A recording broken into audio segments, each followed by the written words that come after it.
और आप सबों को मैं इस स्कीम की बेसिक फीचर्स के बारे में बताऊंगा।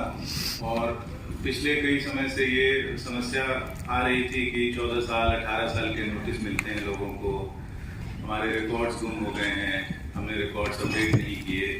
जिन सब चीज़ों को मद्देनजर रखते हुए एनसीडी ने ये समृद्धि योजना लॉन्च की है।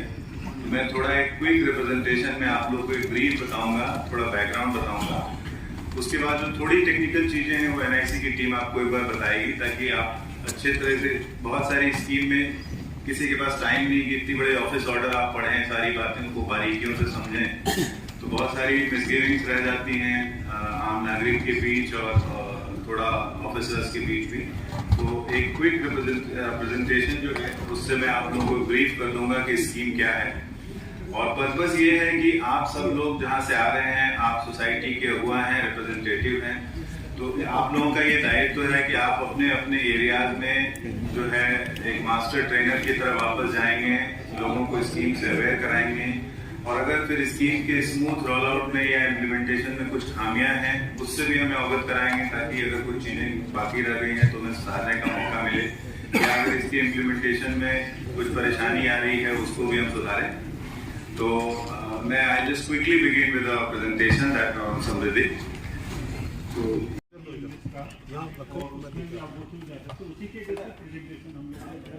एक बार आप ये सारे लोगों को टेबल पे जरा एफएक्यू की कॉपी एक बार सर्कुलेट करवा दें। जिनके पास नहीं है वो एफएक्यू की कॉपी दे रहे होंगे।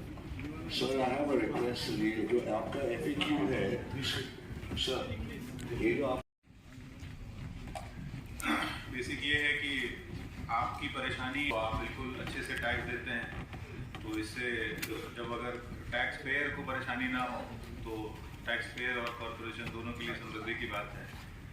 तो इसमें एक्चुअली दो योजनाएं हैं, एक 1+5 और 1+6। नाम रखने का पर्पस ये था 1+5 कि जो प्योरली रेजिडेंशियल प्रॉपर्टीज हैं, जो आपके घर हैं, फ्लैट्स हैं जैसे, उन पे आपको करंट ईयर का और पिछले 5 साल का बकाया या तो भुगतान करना है, या अगर भुगतान कर दिया है आपने तो बस ये आपको देखना है ऑनलाइन कि आपके सारे 5 साल के वो रिकॉर्ड कैप्चर हैं या नहीं। उसमें एक छोटा सा ग्लिच ये है कि कुछ लोग जैसे मैनुअल टैक्स जमा करते रहे हैं, जो उनमें जाके उन्होंने मैनुअल पर्ची कटा के अपनी टैक्स जमा कर दी, रिसीट ले ली, थोड़ी परेशानी आपके पास गुम हो जाती है। वैसे डिपार्टमेंट है, डिपार्टमेंट के पास भी गुम हो जाती है या होती रही है।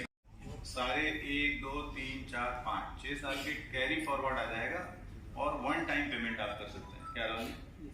तो वन टाइम पेमेंट तो कई बार ऐसा होता है कि भाई आप हर साल का पेमेंट कर रहे हैं, वो भी एक समस्या आती थी। तो हमने इस योजना में कंपोजिट तौर पे रखा है कि आपके 4-5 साल का जो जिन्होंने कभी नहीं पे किया वो पे कर सकते हैं, जिन्होंने गलती से आधा पे कर दिया है वो भी पे कर सकता है। रिकॉर्ड तो ऑनलाइन मिसिंग नहीं है, अगर रिकॉर्ड मिसिंग है तो उसको हम रिकॉर्ड अपलोड कर देंगे। इसमें कुछ समस्या ऐसे आ रही थी कि लोगों ने टेक महिंद्रा पे पुराने टैक्स जमा कर रखे हैं ऑनलाइन, जिसकी रिसीट नहीं है, और उसका कैसे रिसीट अपलोड करें, उसके बारे में भी एफएक्यू में डिटेल हमने प्रोसीजर दे रखा है कि आप कैसे करेंगे। इसके बाद भी अगर कुछ चीजें रह जाती हैं तो हम एनआईसी की टीम के साथ मिलकर उसको सॉर्ट आउट करने की पूरी कोशिश करेंगे। बेसिक हमारा एंडेवर ये है, प्रयास ये है कि टैक्स पेयर को किसी भी तरह की परेशानी ना हो आने वाले समय में, पुराने एक्सटेंडेड डिमांड उनको न जाए। बट अगर आप ये स्कीम ऑप्ट करेंगे तभी ये सुविधा उपलब्ध है, अगर जो लोग नहीं करेंगे तो उनके बारे में तो ये स्कीम उनको अवेलेबल होगी नहीं।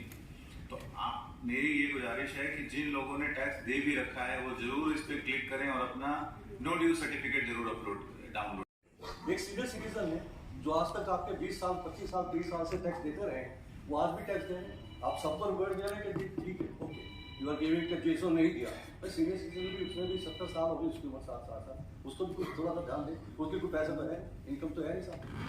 नहीं सर, इसमें अब मैं बताऊं कि आपकी जो पहले 2004 के बाद एनुअल कंपैरेटिव वैल्यू आज की डेट में नहीं एप्लीकेबल है, 2004 के बाद आरबी है, और उसमें जो भी प्रॉपर्टी आपकी डीडीए फ्लैट की रेजिडेंशियल प्रॉपर्टी है वो भी कवर होता है इसमें। किस हिसाब से कैलकुलेट करते हैं?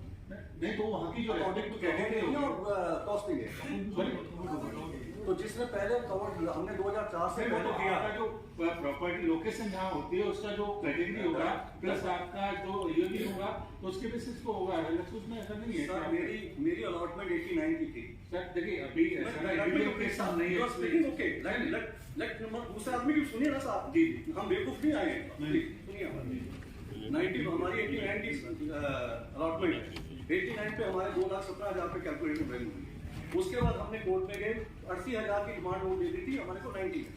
Then went to the court, court ने उसमें डीडीसी केस कर दिया, उसमें लैंड कॉस्ट